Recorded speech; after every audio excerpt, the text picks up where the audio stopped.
नमस्कार मंडळी, कुकिंग मराठी तडका या यूट्यूब चॅनलमध्ये आपले सर्वांचे परत एकदा खूप खूप स्वागत आहे। आज मी परत एकदा तुमच्यासाठी एक झणझणीत आणि चमचमीत अशी शेवभाजीची रेसिपी घेऊन आलेली आहे। अर्थातच आपल्या घरगुती साहित्यामध्ये एकदम ढाब्यावर हॉटेलमध्ये भेटते त्या पद्धतीने। तर सगळ्यात अगोदर आपण हा तवा गरम करायला ठेवला आहे लोखंडी, आणि याच्यामध्ये आपण हे खोबरं अर्धी वाटी खोबरं घेतलेलं आहे। हे आपण छान भाजून घेऊ। छान कलर येण्यासाठी आपण एकदम लालसर भाजून घ्यायचं खोबरं। तर भाजून घेऊ, तेल टाकायचं नाही आपल्याला याच्यामध्ये, असंच कोरडंच भाजून घ्यायचं। हे अशा पद्धतीने आपला छान कलर आलाय। आता खोबऱ्याच्या किसला स्लो गॅसवर भाजायचा आहे, म्हणजे छान खरपूस सुगंध पण येतो आणि छान चव येते। फास्ट गॅसवर भाजलं की करपून जातं आणि थोडासा कडवट असा वास येतो, त्यामुळे स्लो गॅसवरच भाजायचं आहे। बघा किती छान एकसारखं भाजलं गेलंय। तर आपण आता हे काढून घेऊ खोबऱ्याचं किस एका प्लेटमध्ये, आणि नंतर लगेच ह्याच तव्यावर आपल्याला एक कांदा घेतलेला आहे, वाटी भरून हा कांदा घेतलाय, उभा कापून घेतलेला आहे, तो टाकून घेऊ आपण। आणि हा पण चांगला आपल्याला लालसर भाजायचा, त्याला पण भाजून घेऊ। थोडंसं तेल टाकून आपल्याला भाजायचं याला। तर चांगला असा सुट्टा करून घेतलाय आपण कांदा, आणि लवकर भाजण्यासाठी आपण थोडंसं याच्यावर मीठ टाकणार आहे, म्हणजे पटकन भाजतं। थोडंसं आपण मीठ टाकू आणि थोडीशी तेलाची धार सोडायची आपल्याला।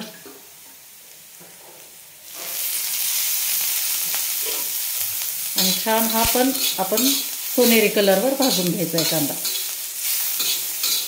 तर आता कांदा भाजीपर्यंत आपण वाट बघू।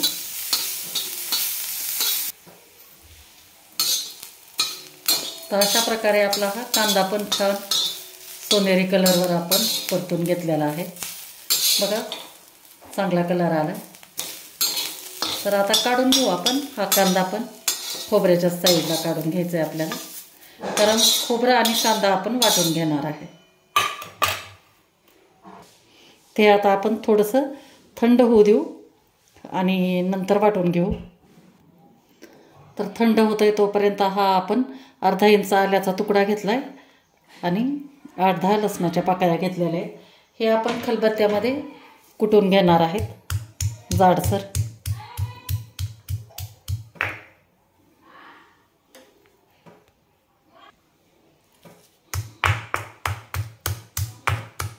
छान आता बारीक झालेला आहे। तर काढून घेऊ आपण आता हे अद्रक आणि लसणाची वाटून, किंवा तुम्ही रेडीमेड वगैरे पण टाकू शकता किंवा मिक्सरमध्ये वाटू शकता, पण मला असं खलबत्त्यामध्ये थोडंसं जाडसर वाटून घेतलेलं, ठेचून घेतलेलं असंच मला आवडतं। तर आपला खोबरा आणि कांदा थंड होतंय भाजून घेतलेलं, तोपर्यंत आपण काय करणार आहे, एक टोमॅटो घेतलेला आहे गावरान, तो असा मोठ्या मोठ्या ह्याच्यामध्ये कापून घेतलेला आहे ते, आणि 2 हिरव्या मिरच्या आहेत। हे आपण पेस्ट करून घेऊ ह्याच्या अगोदर, आणि थोडीशी कोथिंबीर पण टाकायची ह्याच्यात।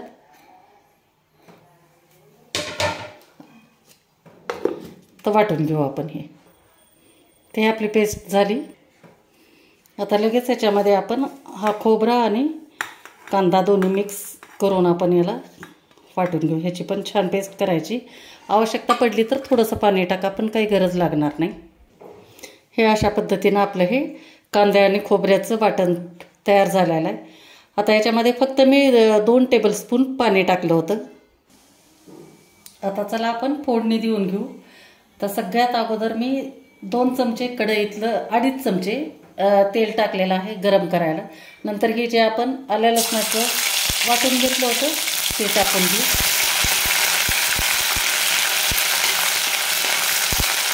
एक मिनिटभर परतून घेऊ जरा, त्याला कच्चेपणा जाईपर्यंत। नंतर लगेच आपण 2 सुक्या मिरच्या टाकणार आहे, तोडून टाकायच्या।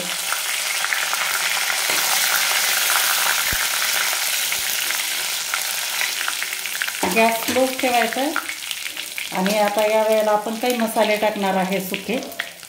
तर हे आपलं घरगुती जे काळं तिखट असतं ते 1 चमचा टाकलंय मी,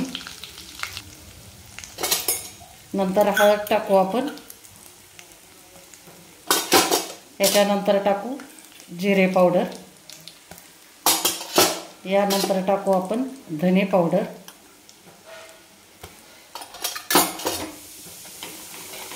मिक्स करून घ्यायचं आहे. आणि आता बेडगी मिरची पावडर टाकू. हे बेडगी मिरची पावडर टाकली आणि छान आता याला आपण परतून घ्यायचं आहे आपल्याला.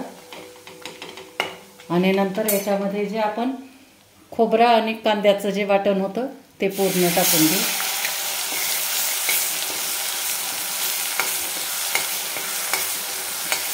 भाजलेलंच आहे तरी पण आपण 2 मिनिटाला छान परतून घेणार आहोत.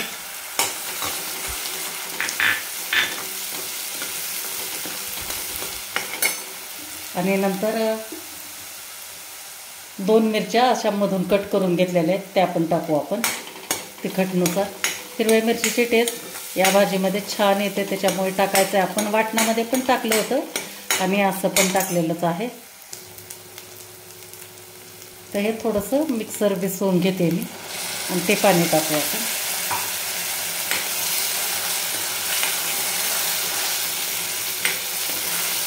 आणि छान शिजू देऊ याला. 1 मिनिट झाले, आणखी 1 मिनिटभर शिजू द्यायचं.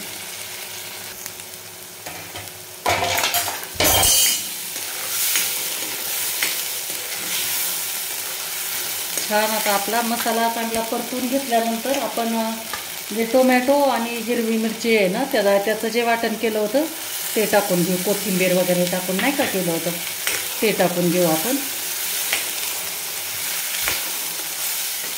आणि छान परतून घ्यायचं याला.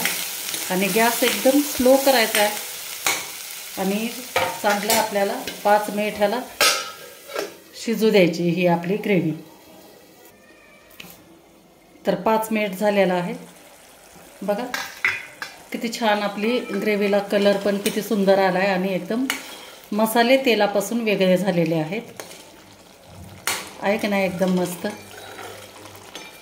एकदम चमचमीत असं ढाबा स्टाईल. तर आपण आणखी पण याच्यामध्ये मीठ टाकलेलं नाही, तर आता चवीनुसार आपण मीठ टाकून घेऊ. 1 चमचा भरून मी मीठ टाकलं आहे. छान आपल्याला आता मिक्स करून घ्यायचं आहे याच्यात. आणि गरम पाणी टाकायचं आहे आपल्याला याच्यातमध्ये.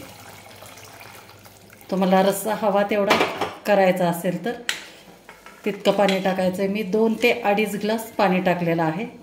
आणि याला चांगली मंद गॅसवर उकळी येऊ द्यायची खळखळून एकदम.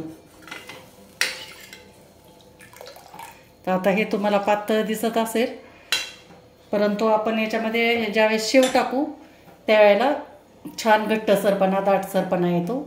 तर आता उकळी येण्याची वाट बघायची आपल्याला. उकळी आली आहे बघा. छान आहे की नाही एकदम मस्त सोपी आणि अतिशय झटपट होणारी आपली ही शेवभाजी. घरातल्या मुलांनाच काय मोठ्यांना पण अतिशय आवडीनं खातात. आणि मंडळी तुम्ही आणखी पण माझ्या चॅनलला जर सबस्क्राईब केलेलं नसेल तर प्लीज सबस्क्राईब करून घ्या. कारण सबस्क्राईब केल्यानंतर मला पण थोडासा फायदा होतो. आणि अशाच नवीन रेसिपी तुमच्यासोबत मला शेअर करण्यासाठी आणखी छान असं बळ मिळतं. तर प्लीज माझ्या चॅनलला सबस्क्राईब करून घ्या.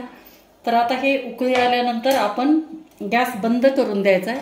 आणि गॅस बंद करून याच्यावरती आपण टाकून देणार आहेत कोथिंबीर.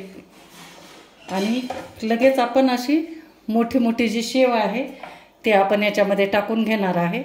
आणि 10 मिनिटांनंतर आपण जेवायला घ्यायचं आहे लगेचच. म्हणजे थोडासा आपला हा रस्सा आटून येतो, त्याच्यामुळे 10 मिनिटानंतर शेव टाकून 10 मिनिटांनी जेवायला घ्यायचं. तर आपण ही शेव घेतलेली आहे 100 ग्रॅम पूर्ण अशी मोठी शेव घ्यायची. तर आता हे टाकून देऊ आपण लगेचच याच्यामध्ये.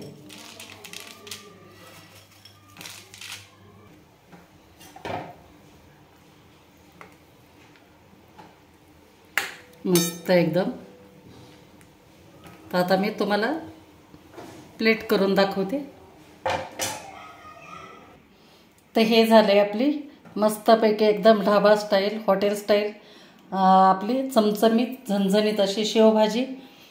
ही तुम्ही चपाती पराठा किंवा नान किंवा नंतर तंदूर वगैरे याच्यासोबत पण खाऊ शकता। तर मंडळी कशी वाटली तुम्हाला माझी ही रेसिपी नक्की मला कमेंट करून सांगा। आणि व्हिडिओ जर आवडला असेल तर लाईक करा, शेअर करा आणि चॅनलला आणखी पण तुम्ही सबस्क्राईब केलेलं नसेल तर सबस्क्राईब करा। थँक्यू।